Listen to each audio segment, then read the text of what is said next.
Halo, salam sejahtera teman-teman STIE Surakarta. Kembali lagi dengan saya Ifta Firdausa pada mata kuliah Bisnis Proses Modeling. Sebelumnya kita udah membahas tentang Bisnis Proses Modeling secara general. Di materi ini atau pertemuan ini kita akan membahas lebih dalam lagi terkait pemodelan proses bisnis. Sebelumnya kita udah belajar kenapa itu penting menggunakan pemodelan proses bisnis, kemudian kita udah belajar dari contoh-contoh yang udah ada, dan di sini kita akan belajar lagi terkait bagaimana sih kita akan menggambarkan pemodelan proses bisnis ini, kemudian apa aja sih yang ada pada pemodelan proses bisnis ini. Nah, apa itu model?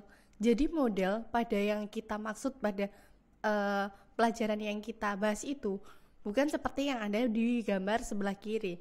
Model yang di sebelah kiri ini fashion atau model busana.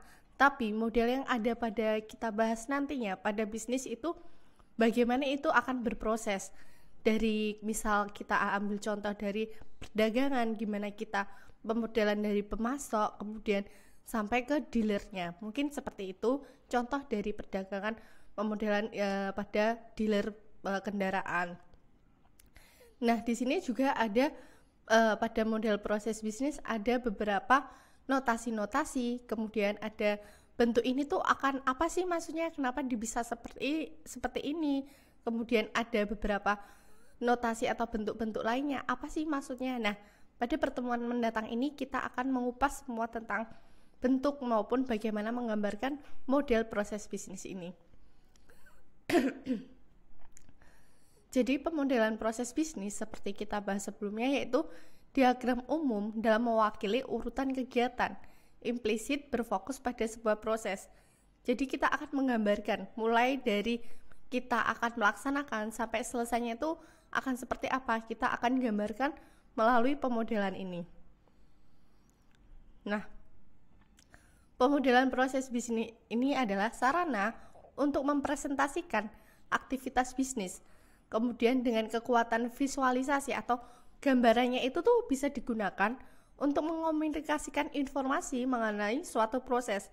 Jadi dari gambar itu kita bisa tahu, oh ini arahnya tuh mau dibawa kemana sih.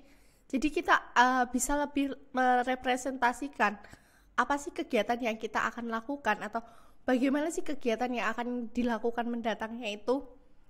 Kemudian di sini juga ada model mengeksternalisasi pengetahuan bisnis dengan maksud untuk menyetujui dan mengikat semua pemangku.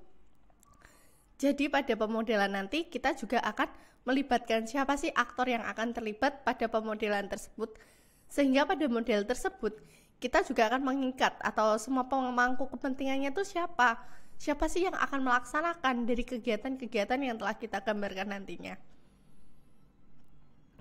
Nah, di sini terkait apa sih atau untuk apa sih sehingga kita melakukan pemodelan ini. Jadi pemodelan itu sebagai acuan gimana nantinya kita kalau misalnya ada arahnya masih bingung atau kita stuck, kita balik lagi, kita tahu acuan kita tuh akan seperti apa. Kemudian juga bisa dasar mengimplementasikan tata kelolanya. Nah, ini pemodelan yang baik. Kenapa? Dimana pemodelan ini tuh bisa terukur, udah ada perhitungannya, udah ada gambarnya secara tepat. Dimana yang ini model salah ketika kita memodelkannya seperti apa, malah hasilnya berbeda dari kenyataan. Dimana model yang benar itu antara ekspektasi yang akan kita lakukan tuh bisa terrealisasikan atau bisa kita lakukan secara nyata. Nah, model itu mencangkup simplifying, pragmatis, dan mapping. Dimana simplifying itu hanya atribut-atributnya yang ada pada model tersebut. Kemudian mapping tersebut mempresentasikan bagaimana model itu akan berjalan. Di sini ada proses desain dan dokumen, dimana tuh ternyata proses yang ada pada dokumen-dokumen yang kita udah kumpulin tuh setelah diterapkan akan berbeda dengan proses yang akan diimplementasikan pada sistem. Kemarin kita udah membahas terkait soal kasus pada Gojek, di mana Gojek itu setelah melakukan penggambaran atau melalui dokumen-dokumen kita tahu nih penerapannya bakal gimana. Tapi setelah diimplementasikan ke sistem, maka model itu akan berubah.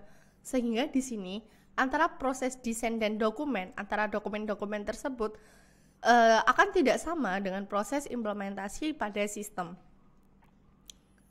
Di sini juga ada business process life cycle, di mana ada beberapa tahapan, yaitu pertama mengidentifikasi. Kita udah bahas terkait identifikasi, di mana kita akan mengumpulkan bahan-bahannya. Kemudian ada proses discovery atau memotret kayak gimana sih nanti alurnya ini. Kemudian menganalisis siapa sih yang akan bertanggung jawab gimana nantinya pada lapangan tersebut. Kemudian mengimplementasinya akhirnya gimana pada suatu sistem ataupun nanti pada realitanya saat dilakukan di lapangan tersebut. Kemudian ada monitoring. Monitoring yaitu kita akan mengupas lagi atau melihat kembali, mengevaluasi bagaimana sih setelah diterapkan ini nantinya. Nah, untuk pertemuan mendatang kita juga akan membahas tentang jenis pemodelan.